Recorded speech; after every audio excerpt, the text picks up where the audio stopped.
I know for the last year it has been difficult to work, study, and see your friends. I know simple things like going out for a cup of coffee are different than before. At the same time, people are finding ways to succeed in all regards. We're discovering that part of us which is an entrepreneur and an innovator. Maybe you're experiencing your class online. You're still learning in the midst of a health crisis. Congratulations, you're finding a way. I know that doing business, any business, has required both employees and customers to change how they do things. They're finding a way. My goal now is to challenge you to keep pushing forward no matter how difficult these times are. Whatever your goals are, find a way. My professional career, my entire life, has been about finding a way. I grew up on Kyushu. It's a southern island in Japan. My childhood dream was to work in the creative world, working on movies I loved. By my teenage years, though, I found myself in a serious prep school for medical universities. However, my dream was still with me. I found a way to California where movies are made. I was excited and scared. I studied hard, made friends, improved my English, and learned about American culture. As I entered my 20s, my dream job was tantalizingly closer until my senior year. That was 2001. That was when 9/11 happened. I had plans. In the matter of hours, my plan were vanquished. Job interviews canceled. Offer meetings vanished. My dreams, my dreams, they were still with me, but I had to find a way. It wasn't easy. I felt the silence intensely. I felt the depth of darkness, the kind you feel when you can't see tomorrow. Stuck in the lightless tunnel, I looked for my next step and saw nothing. Was my dream just that? Just a dream? Months passed. Meanwhile, I waited tables at restaurants to pay my bills. Long hours, I was tired, I was discouraged. I volunteered teaching Japanese. I needed to feel like I mattered. I felt adrift. Eventually, after many depressing job changes, got back on career track in the creative world. Encouraged, I pushed forward until I teamed up with award-winning talent in Hollywood and startups in Silicon Valley. My dreams came true.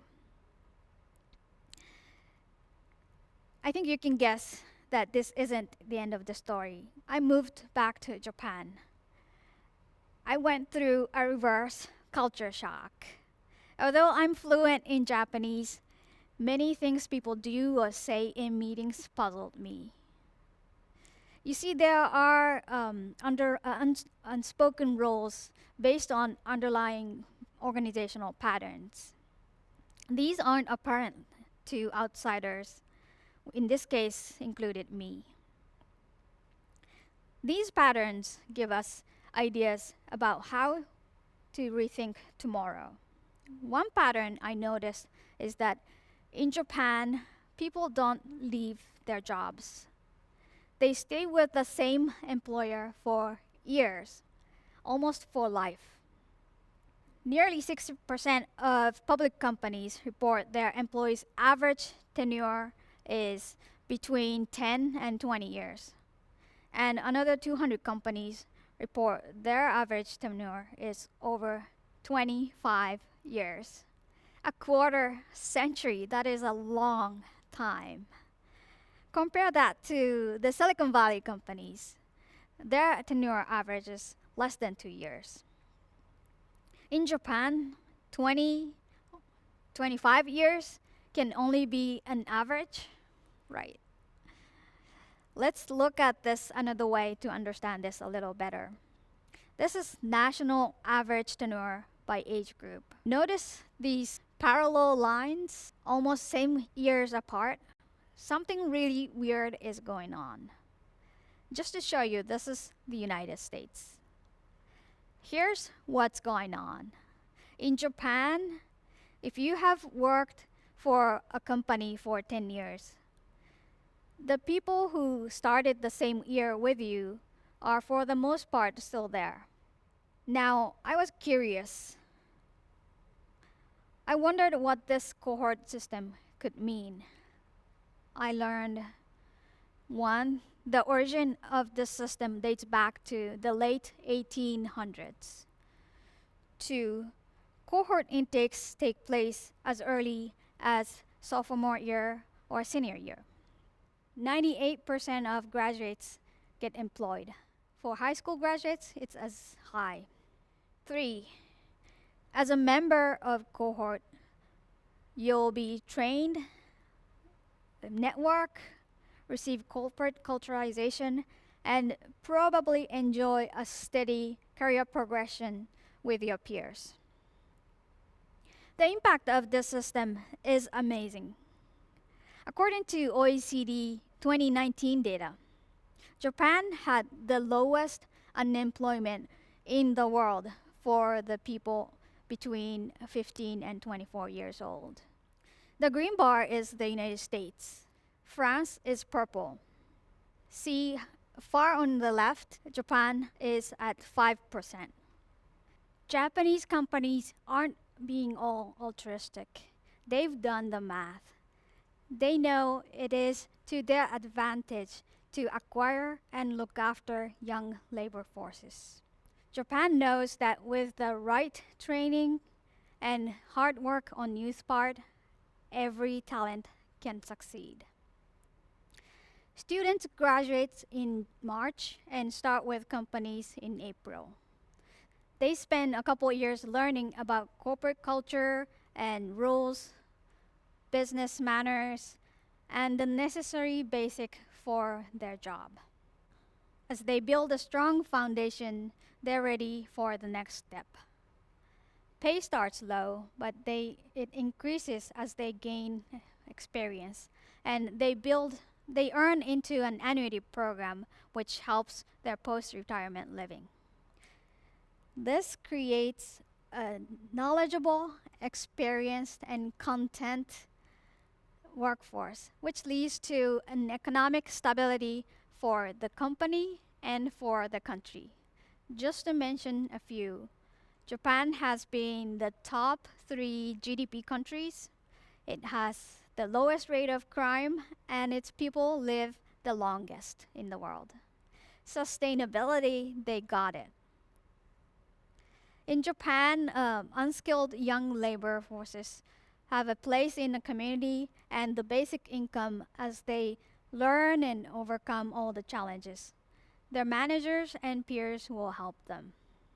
They'll be exposed to different roles within the corporate environment, often without interruption of income or benefits until they realize their true specialty. This trial mode might last into their 30s if their employer has a deep pocket to support these underperformers and trainees for 5 to 10 years. This traditional Japanese style of organization is called a membership-based organization. You belong to the society as a valued long-term member, rather than you're there temporarily to do a job or do quick fixes for a reward. This was quite a big culture shock to me. It took me a while to even understand it. As I came to realize that this discovery was actually a pleasant surprise. As far as I can see, no other country does this to this extent. I would have certainly appreciated this in my 20s. I wouldn't have had to work in restaurants or felt so alone. Now, is Japan's method the best? Much of the Western world practices a job based organization where a specialized talent is engaged as long as a job lasts. In America, using this method, big names such as Amazon, Facebook, and Netflix, they all have succeeded. Hundreds other examples can be named globally. There are advantages and disadvantages to both systems. We can learn from each. Under the increasingly competitive pressure in the business and technology landscape, there are limitations to Japan's system. One, diversity is limited when you train everyone the same. Two, membership model lacks adaptability to quick changes. Three, it's not one size fits all. Specialized talents such as data scientists or MBAs, they don't fit in the generalist system. But somehow the business leaders need to find a way. That starts with asking a hard question. Business leaders are being tested between today's competition and future talent nurturing. There have been criticisms for older Japanese companies for not modernizing or adjusting to global standards. A common argument is, how do we become an innovative, efficient, job based organization like the Western companies? I understand the temptation to explore that idea, but I feel it's dangerous. I saw a reason why businesses cling to a seemingly old way, which has a value worth preserving when building future. I say, next business leaders, let's ask each other, are we after more profit and growth at the expense of the chances you could otherwise give to the young people?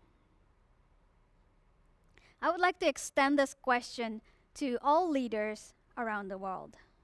Are you, your country, your organization doing what you can to bring the next generation into today's conversations? Or are you leaving them behind? Let's help the next generation into a position to succeed. Our future can thrive. Here we are in 2021. We are forced to accelerate our review of our systems. Let's bring a dialogue into our workplaces and into our communities about how we can develop youth labor forces. Yes, the pandemic has changed rules, but one rule it has not changed is our need to adapt, to find a way. Yes, I said it again, to find a way. Japan doesn't own this idea. I believe it's worth spreading. As it spreads beyond Japan, it can inspire leaders who are responsible for building our future. Those leaders, that's you. The future is coming. It won't stop coming. There will be challenges for you, the next leader of this world. But if you continue to innovate, if you continue to lead, and if you continue to work hard, you will find a way. Thank you.